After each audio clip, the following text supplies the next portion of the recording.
नमस्कार दोस्तों, मैं धनेश्वर निषाद आप सभी का हमारे YouTube चैनल में स्वागत करता हूं।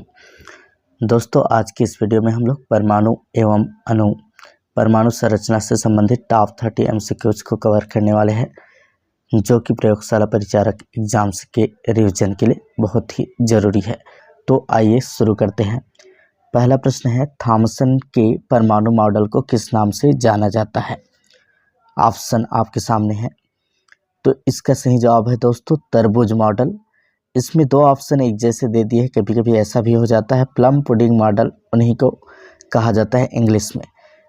तो इसके अनुसार धनात्मक गोले में इलेक्ट्रॉन बिखरे रहते हैं। तो सही जवाब क्या हुआ, तरबूज मॉडल या प्लम पुडिंग मॉडल। प्रश्न है, रदरफोर्ड के अल्फा कण प्रकीर्णन प्रयोग से यह स्पष्ट साबित हुआ कि परमाणु का अधिकांश भाग कैसा है? इसका सही जवाब है डी, खाली और आवेशहीन। तीसरा प्रश्न है, परमाणु संख्या किसे दर्शाती है? तो परमाणु संख्या प्रोटॉनों की कुल संख्या को दर्शाती है। अगला प्रश्न है, द्रव्यमान संख्या क्या होती है? तो द्रव्यमान संख्या होती है दोस्तों प्रोटॉन और न्यूट्रॉन की कुल संख्या। तो सही जवाब बी है। पांचवा प्रश्न है, कैटायन अर्थात धन आयन और एन आयन अर्थात ऋण आयन में क्या अंतर है? तो प्लस आयन कब बनते हैं? जब कोई तत्व जो है इलेक्ट्रॉन को त्यागता है। तो जो धन आयन है उसमें इलेक्ट्रॉनों की संख्या कम होती है। तो सही जवाब कौन सा होगा? बी वाला, कैटायन अर्थात धन आयन में इलेक्ट्रॉन कम होते हैं, एन आयन में अधिक।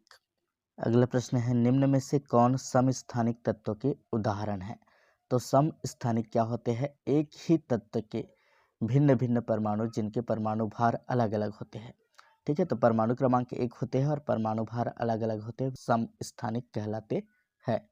इसमें से सही जवाब है बी वाला, क्लोरीन 1735 और क्लोरीन 1737। मतलब पहले में उसका द्रव्यमान 35 है और दूसरे वाले में 37 है। ये समस्थानिक का उदाहरण है जो प्रकृति में पाए जाते हैं।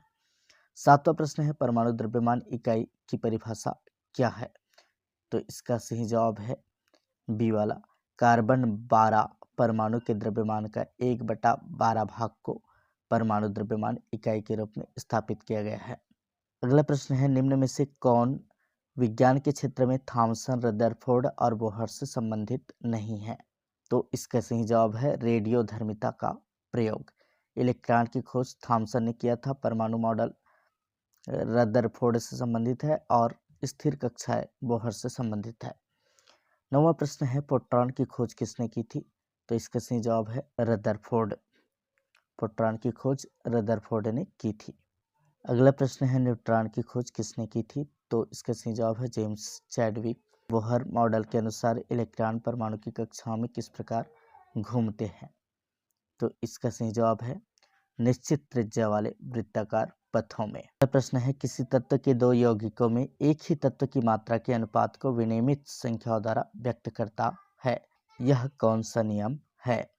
तो इसका सही जवाब है गुणन नियम। गुणन नियम के अनुसार एक ही तत्व जो है विभिन्न यौगिकों में एक निश्चित अनुपात में पाए जाते हैं। अगला प्रश्न है, इलेक्ट्रॉन का चार्ज या आवेश कितना होता है?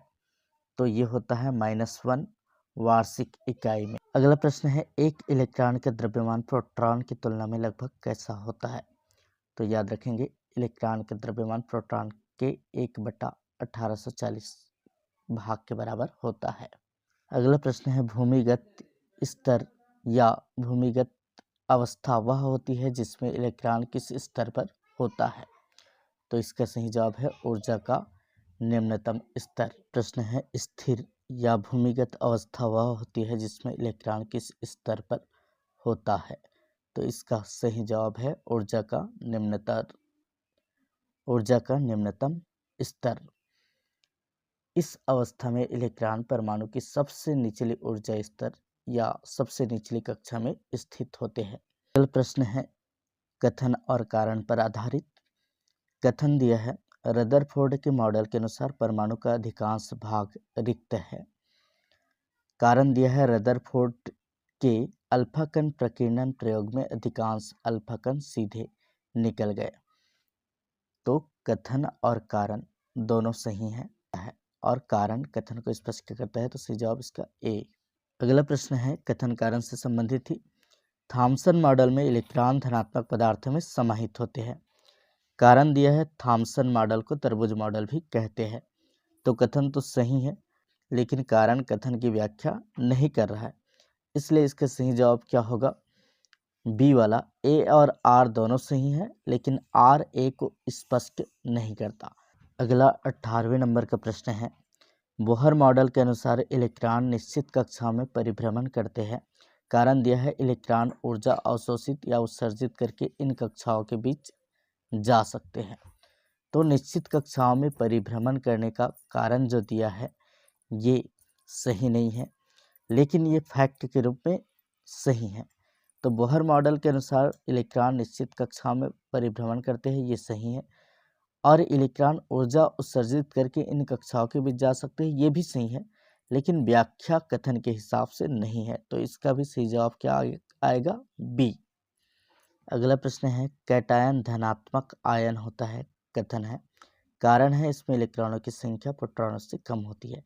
तो कैटायन एन आयन को कहते हैं, मतलब पॉजिटिव चार्ज जिसमें होता है, तो इलेक्ट्रॉन को त्यागने के बाद पॉजिटिव चार्ज या धनायन बनता है। तो जाहिर है इसमें इलेक्ट्रॉनों की संख्या प्रोटॉनों से कम होगी। तो दोनों सही हैं और कथन और कारण कथन की व्याख्या करता है। तो इसका सही जवाब होगा ए वाला। अगला प्रश्न है समस्थानिक परमाणुओं की संख्या समस्थानिक परमाणुओं की परमाणु संख्या समान होती है। कारण दिया है समस्थानिकों में न्यूट्रॉनों की संख्या अलग होती है। तो परमाणु संख्या और प्रोटॉनों की संख्या एक बराबर होते हैं। और नाभिक में क्या होते हैं? प्रोटॉन होते हैं और न्यूट्रॉन होते हैं। ठीक है, तो समस्थानिक में क्या होता है? प्रोटॉन की संख्या मतलब परमाणु संख्या एक जैसी होती है और उसका परमाणु द्रव्यमान अलग होता है, मतलब न्यूट्रॉनों की संख्या भी अलग होती है।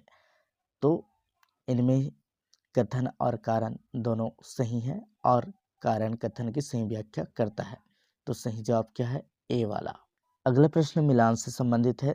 देखिए, कॉलम 1 को कॉलम 2 से मिलाना है और उसके आधार पर दिए गए कुट को बताना है कि कौन सा सही है। तो देखिए डाल्टन का मॉडल क्या बताता है? तो डाल्टन का मॉडल बताता है कि परमाणु अविभाज्य कणों का एक धुंधला गोला होता है। दूसरा है थॉमसन का मॉडल, तरबूज मॉडल दिया है थॉमसन ने। ठीक है, तो इलेक्ट्रॉन धनात्मक गोले में स्थित होते हैं बीच बीच में, ऐसा इन्होंने कहा है थॉमसन ने। तो बी आ गया। दूसरा में रदरफोर्ड ने क्या दिया है? तो इन्होंने नाभिक की मॉडल दिया है। तीसरा में सी आ गया। और बोहर का मॉडल क्या है? तो ये चौथा में है इलेक्ट्रॉनों की निश्चित कक्षाएं। तो इस तरह से जो सही कुट मिलता है वो है ऑप्शन नंबर ए। 22वां प्रश्न भी इसी प्रकार का है। इलेक्ट्रॉन क्या होता है? एक ऋण आवेशित कण है। प्रोटॉन क्या है? धनात्मक आवेशित कण है। न्यूट्रॉन है आवेशहीन कण। और आयन क्या होता है? आवेशित परमाणु या अणु। तो इस तरह से ये सीधा सीधा मेल खा रहा है। तो इसमें सही कुट कौन सा मेल खा रहा है जिसमें ए बी सी डी एक साथ है? Option number A. में भी कॉलम ए को कॉलम 2 से मिलाना है, बहुत इंपॉर्टेंट है। द्रव्यमान संरक्षण का नियम क्या कहता है? तो ये कहता है कि रासायनिक अभिक्रिया में कुल द्रव्यमान बराबर रहता है। अंश द्रव्यमान का नियम क्या कहता है? यौगिकों में तत्वों का अनुपात स्थिर रहता है। दूसरा ही सही है। गुणन या बहुगुण नियम क्या कहता है? दो यौगिकों में तत्वों का अनुपात छोटे पूर्णांकों में व्यक्त होता है। और एवोगैड्रो का नियम क्या कहता है? समान परिस्थितियों में समान आयतन गैसों में अणुओं की संख्या समान होती है। तो इस तरह से जो कूट मिल रहा है वो है ऑप्शन नंबर ए। अगला प्रश्न है 6 ग्राम कार्बन में परमाणुओं की संख्या कितनी होगी? तो इसके लिए सबसे पहले हमें मोलों की संख्या निकालनी पड़ेगी। तो मोल की संख्या क्या होता है? मोलों की संख्या बराबर होता है द्रव्यमान बटे आणविक द्रव्यमान। तो 6 ग्राम इसका द्रव्यमान दिया है और आणविक द्रव्यमान होता है 12। तो 6/12 से एन की संख्या अर्थात मोलों की संख्या निकलेगी और इसको जो है हम भाग देंगे तो आएगा 0.5, 0.5। अब हमें कुल परमाणुओं की संख्या निकालनी है। तो इसके लिए क्या करना पड़ेगा? एक मोल में जितने परमाणु होते हैं उसका इसका जो मोल निकला टोटल मोल उससे गुना करेंगे। तो 1 मोल में परमाणुओं की संख्या होती है किसी भी तत्व में 6.022 गुणित 10 के घात 23। अब इसमें कार्बन में कितने मोल है? 6 ग्राम में 0.5 मोल, तो इसका गुना हो जाएगा 0.5 से। तो इस तरह से इसको गुना करोगे तो इसका आधा आ जाएगा। तो क्या चीज़ आएगा? 3.01 गुणित 10 की घात 23। तो ऑप्शन नंबर ए इसका सही जवाब होगा। अगला प्रश्न है, न्यूक्लियॉन से क्या तात्पर्य है? तो न्यूक्लियॉन का मतलब होता है परमाणु के नाभिक में जो पाया जाता है, अर्थात प्रोटॉन और न्यूट्रॉन। ऑप्शन नंबर बी सही जवाब है। 26वां प्रश्न है, एल.जे. थॉमसन ने 1857 में खालिस्तान की खोज की।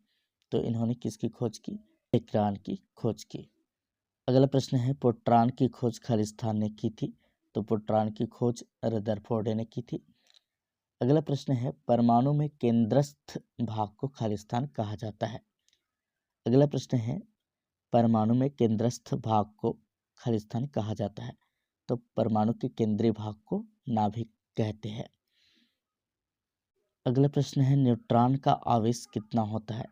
तो न्यूट्रॉन एक अनावेशित कण है, तो इसका आवेश 0 होता है। परमाणु संख्या वह संख्या है जो परमाणु में मौजूद खाली स्थान की संख्या दर्शाती है। तो ये क्वेश्चन एक बार और आ चुका है। परमाणु संख्या वह संख्या है जो परमाणु में मौजूद प्रोटॉनों की संख्या को दर्शाती है।